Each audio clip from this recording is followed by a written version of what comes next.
Olá pessoal, meu nome é Flávio Ricardo Vassoler e nós estamos aqui hoje com mais um Espaço Heráclito. E hoje eu tenho aqui um convidado que é meu amigo, ele é escritor, jornalista e é doutor em literatura brasileira pela Universidade de São Paulo. Estou aqui hoje com o Bruno Zeni. Tudo bom, Bruno? Tudo bom, Flávio? Tudo bem? Muito obrigado por ter aceito o convite aqui. Eu que agradeço, é um prazer estar aqui com você. Legal. O Bruno lançou, a gente vai falar aqui sobre uma série de livros do Bruno e o último livro dele, que é um romance, que inclusive foi laureado com o prêmio da Petrobras, é isso, Bruno? Foi, eu ganhei um edital, né, de incentivo à criação literária da Petrobras. Isso foi uma ajuda ótima, né? Porque interessante. Me permitiu ali, durante algum tempo, me dedicar bastante ao livro, né? Uhum. Uma coisa que às vezes a gente não consegue fazer, né? Ter um tempo e uma... Pois é, o escritor aqui no Brasil muitas vezes tem que conciliar uma série de atividades para poder se dedicar ao que é mais importante para ele, que é a literatura. Sem dúvida, né? É o meu caso também, né? Porque eu não faço só isso da vida, né? Você também é jornalista, né? Também trabalho com edição de livros, né? Então tem uma série de coisas que interferem também na própria sua atividade literária, né? Então eu quero mostrar aqui para vocês o livro Corpo a Corpo com o Concreto, do Bruno, que foi lançado... Qual foi o ano de lançamento, Bruno? 2009. Pela editora Zulg. E está aqui.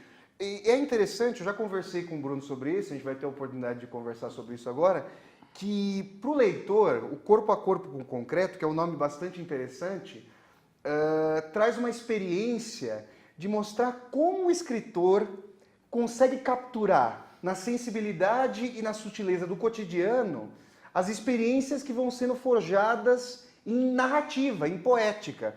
Bruno, você fala um pouquinho para nós sobre o Corpo a Corpo com o Concreto, depois você lê uma parte aqui para nós e tudo mais. Legal. Bom, é um romance, né? É uma narrativa longa, de ficção, então é um livro que eu escrevi, claro que a partir de experiências pessoais, mas ele é um livro de ficção, é uma história inventada, né? E ele é composto de duas narrativas. Uma delas é de um jornalista, então tem um pouco desse... Um diálogo digamos, o narrador dialoga com a sua própria constituição aí. Tem uma coisa de um alter ego e tal, né? Mas eu comecei a escrever o texto como uma espécie de um diário e tal, então tem um pouco da minha experiência. O jornalista, o personagem principal, o protagonista, mora na Pompeia, onde eu também moro. E é interessante mencionar, pessoal, que para nós aqui que somos moradores de São Paulo, o Bruno, na verdade, não é daqui de São Paulo, né, Bruno? Eu sou de Curitiba, né? Eu nasci em Curitiba, mas vim muito cedo para São Paulo. Ele veio num ano bastante emblemático, foi em 1989 aqui para São Paulo, não é isso? Foi em 89. Eu tinha 14 anos na época, vim com a família, meu pai veio trabalhar em São Paulo. Aí eu vim para cá. Como eu vim muito cedo, então o choque dessa experiência de descobrir uma cidade nova foi decisivo para mim, né? Eu vinha de uma cidade bem menor do que São Paulo, não uma cidade pequena, Curitiba, mas uma cidade bem menor do que São Paulo. E então descobrir São Paulo foi uma experiência marcante, decisiva. E isso que o Bruno está mencionando, me parece, aqui como leitor do livro do Bruno, me parece interessante porque ele vai mapeando a cidade ao longo da narrativa, de modo a que a cidade também vire uma personagem. Então, Corpo a Corpo com o Concreto, se me permite aqui a leitura, me parece que a cidade vai tomando uma constituição e ela vai sendo recortada por meio dessa história do jornalista que você mencionou, de modo que nós, paulistanos, quando eu passei depois de ter lido o seu livro pela região ali da Pompeia, eu me lembrei das narrativas, elas foram avivando determinados lugares. Tem uma hora em que a personagem para no semáforo ali junto com o Heitor Penteado, e ela conversa com uma moça que está distribuindo panfletos ali, eu fiquei me lembrando dessa história a partir da sua retomada narrativa. Legal. Então aí essa digamos, a narrativa principal. Quer dizer, as duas narrativas são muito importantes, porque elas vão se alternando, né? Então é um jornalista, esse protagonista, e um morador de rua. E as duas narrativas são narradas em primeira pessoa, então são os dois próprios personagens que narram as próprias histórias. Então eles falam, quer dizer, então a própria dicção narrativa tem a ver com o modo de eles pensarem e o modo de eles expressarem. Eu ia perguntar isso agora. No caso jornalista, digamos que a verossimilhança agora numa constituição de poética é mais próxima à sua. Qual foi a experiência, qual foi a noção que você teve para constituir a linguagem, o cosmos, digamos, desse morador de rua? Então, foi uma questão que me ocupou um tempo. Falei, bom, como fazer, né? Porque Pois é, justamente. nunca morei na rua, né? Claro, claro. É um personagem que tem uma alteridade, uma diferença em relação... Cisão de classe né? completa. E de experiência mesmo, né? Quer dizer, Claro, claro. a gente intui como é, né? Viver sem casa, viver sem lugar, né? Então, acho que isso me motivou, né? Que eu acho que a literatura permite isso, né? Quer dizer, você tentar acessar por meio da linguagem, né, uma alteridade radical, né? Então, isso me interessa Claro, enquanto linguagem. Claro. E eu pensei na possibilidade, por exemplo, de fazer uma pesquisa. Você fez aquela experiência que atores geralmente fazem de tentar viver, de certa maneira, a vida do outro Não ali, fiz. incorporar? Não fez? Não fiz, pensei na possibilidade.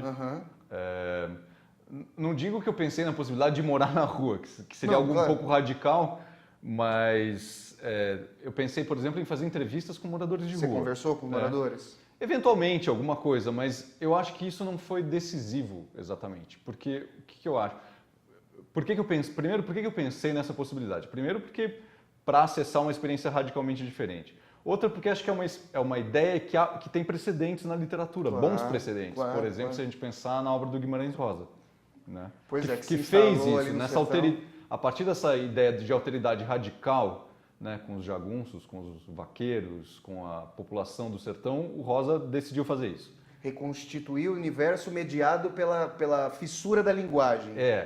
A partir da coleta de material, né, quer dizer, lia, né, as viagens que ele fez ali pela região, anotando coisas e tal. Então, claro que isso sempre me ocupou um pouco.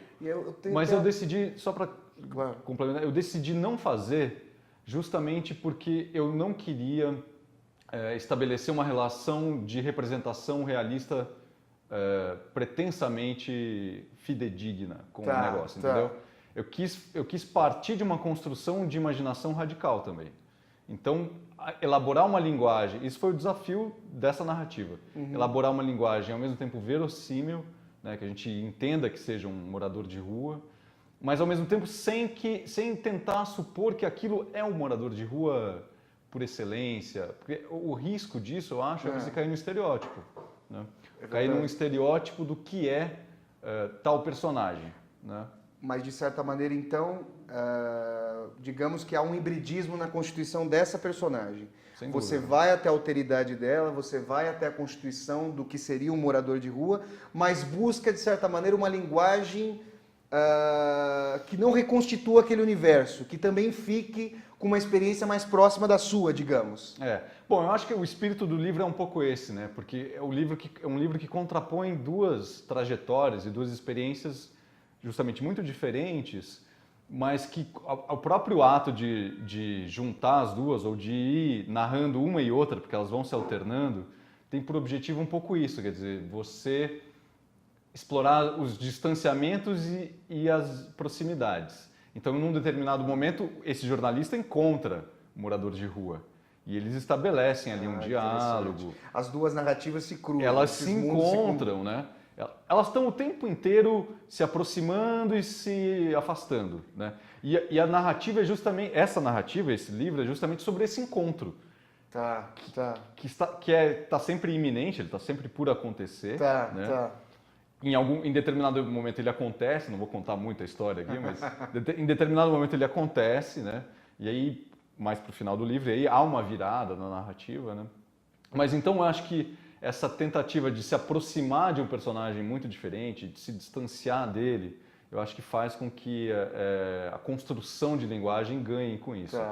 Mas isso acontece com o jornalista também. Eu acho que a literatura tem essa capacidade também teoricamente, digamos, por princípio, é um personagem mais próximo de mim. Né? Jornalista, classe média, intelectual e tal, né?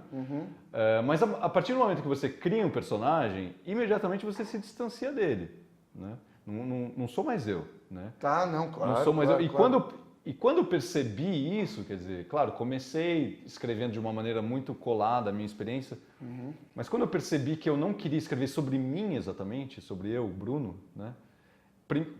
Uma das primeiras coisas que eu fiz, dei um nome para o personagem. Né? Então, o meu protagonista se chama Romário. Né? Romário? Romário. E você? Roma, né? O apelido Tá. dele é Roma. Uhum. Aí criei 2 irmãos para ele, né? Então ele tem 2 irmãos, um é o Rica e outro é o Rena, o Ricardo e o Renato.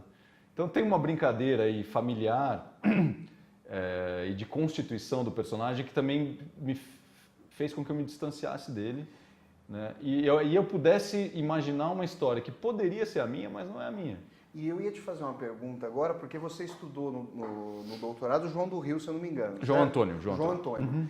Qual o tipo de relação? Porque ele também era jornalista e escritor. Também. Como que se deu essa escolha do objeto? Ele tem algum tipo de relação com a sua literatura? Como é que o que você diria sobre isso, Bruno? Olha, a minha escolha pelo João Antônio, eu acho que ela tem a ver com muitas coisas. Isso que a gente já conversou sobre a minha relação com São Paulo.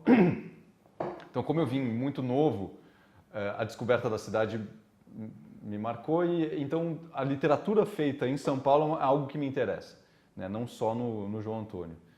Mas também foi um autor, né, muito ocupado, muito preocupado, interessado nessas relações que me interessam também. A relação do indivíduo com a cidade, a relação dos indivíduos com classes diferentes. Né? Isso em São Paulo, esses encontros de cisões completas se dão em quarteirões, né? No mesmo quarteirão, esse encontro que você estava falando do corpo a corpo concreto aqui é interessante, porque no mesmo quarteirão é possível haver um prédio de alto padrão, digamos, de altos escritórios, altos executivos, com mendigos ali habitando à frente. Você pontuou como foi o que você trouxe como esse clímax de encontro no corpo a corpo? Então, acho que o João Antônio, a literatura do João Antônio tem algo que faz com que ela permaneça, que tem a ver justamente com isso que você está falando, e a coisa só se intensificou em São Paulo, né? Os personagens típicos do João Antônio são os jovens homens de periferia, né? Os rapazes da periferia que gostam de viver onde vivem e ao mesmo tempo eles vivem aquela insatisfação típica dos jovens que querem melhorar de vida, que querem conhecer outras coisas. Então, a maioria dos personagens masculinos do João Antônio fazem isso. Eles vivem numa casa simples, normalmente com um núcleo familiar pequeno, né? Trabalham, são operários ou malandros, eventuais, né? Tem uma ocupação às vezes totalmente incerta, digamos. Incerta. E eles têm esse impulso de conhecer outros lugares da cidade, de buscar uma vida melhor. Muitas vezes isso descamba, entre aspas, para malandragem, né? São os personagens mais conhecidos do João Antônio, os sinuqueiros, né? Mas ele também tem grandes personagens que são jovens operários, jovens insatisfeitos ali com aquela situação em que eles vivem, né?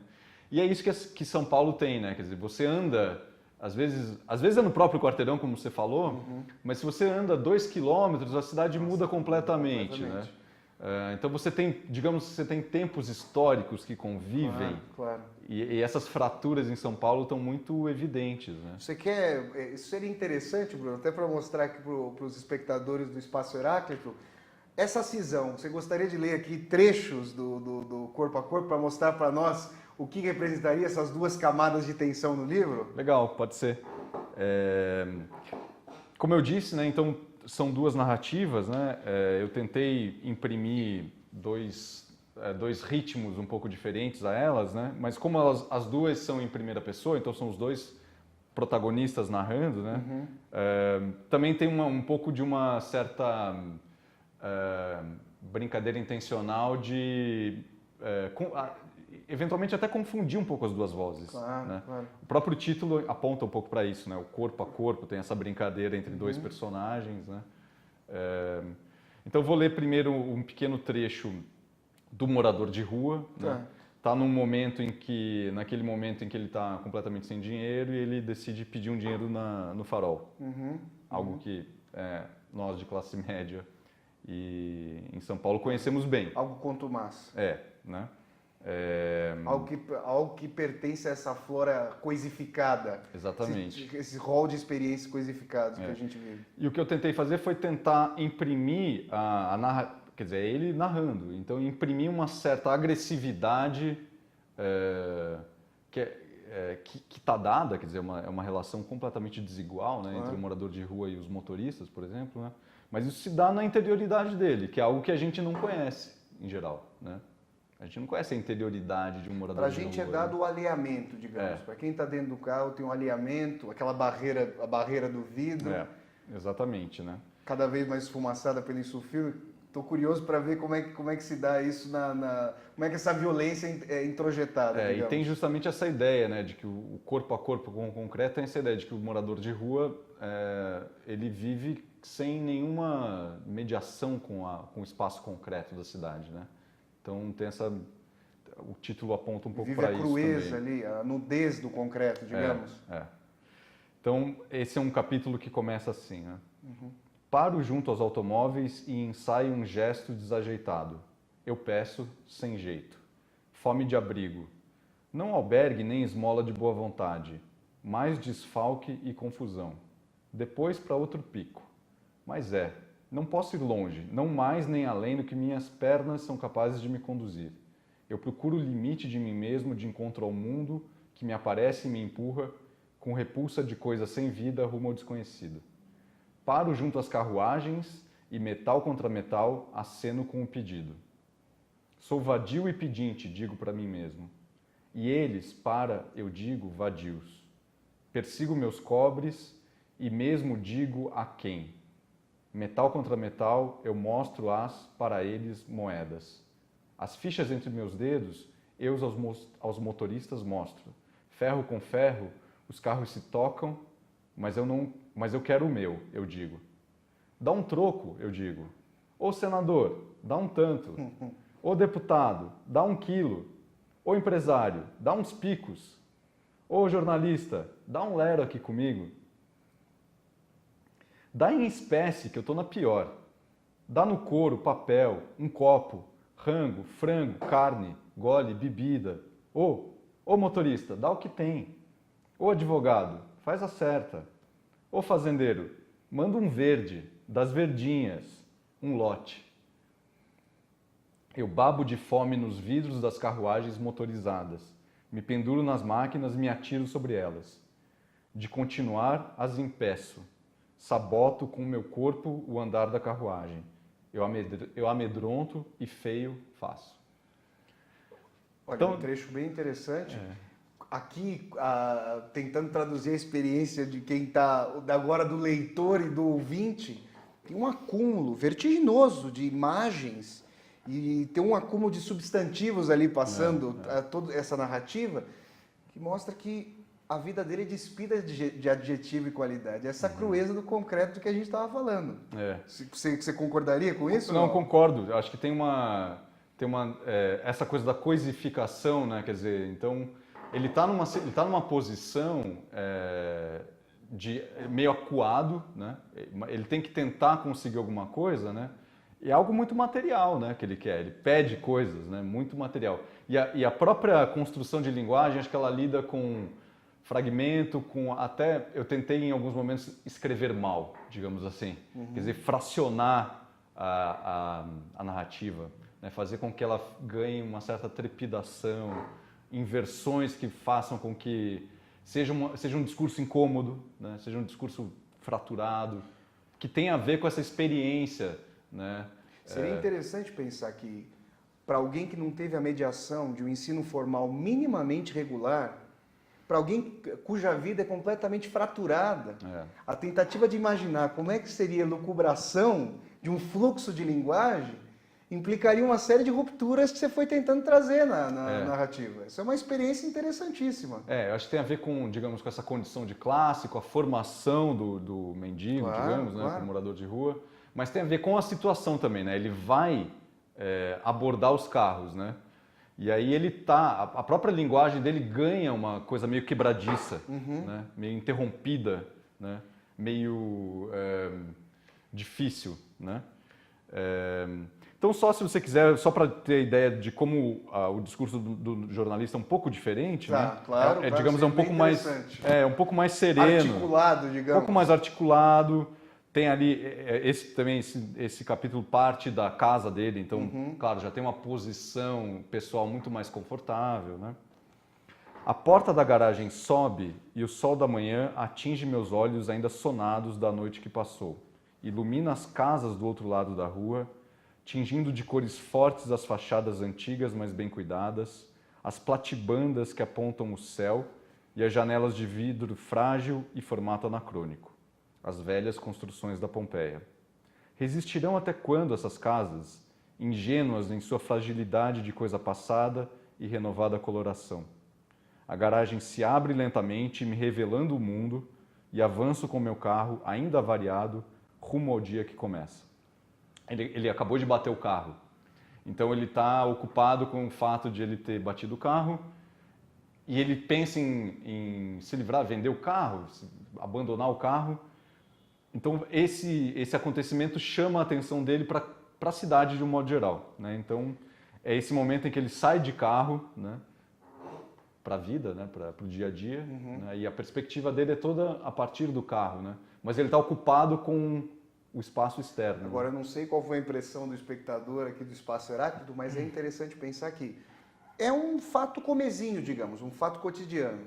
Mas a tentativa de apreensão e a fluidez da linguagem ali no texto, e agora, até a sua própria experiência de leitura agora, diz respeito a uma coisa, digamos, mais naturalizada entre aspas, porque foi mediada pela possibilidade de estudar, de uma linguagem que tenta entender a realidade, entender um fato, mais do que sofrê-lo, mais do que ficar claudicando, ficar tropeçando nas experiências ali, que foi o caso da narrativa, da primeira narrativa, que relatava a história do mendigo.